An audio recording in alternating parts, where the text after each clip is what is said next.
There are different models of pumps. There are submersible pumps, there are pedestal pumps. There are pumps with float switches, there are pumps with tether switches, there are pumps with diaphragm switches. So a negative to the pedestal pump is, one, the motor is out of the floor.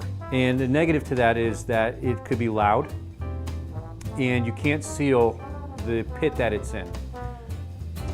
And because you can't seal the pit, it doesn't add stability to the pump and it could fall over. Another pump would be a diaphragm pump.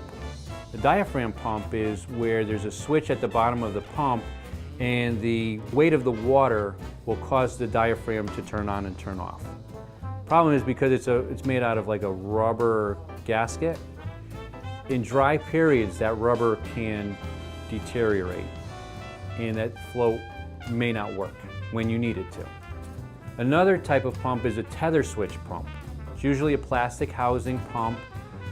It could be a stainless steel pump, but the tether switch is basically a ball on a wire. So when water reaches a certain level, it floats the ball and then turns the switch on. Negative to that could be that if it gets hung up on the discharge line or if there's something in the liner, maybe a pipe coming in from a drainage system, if it hits that, it's not going to turn on. It can get hung up.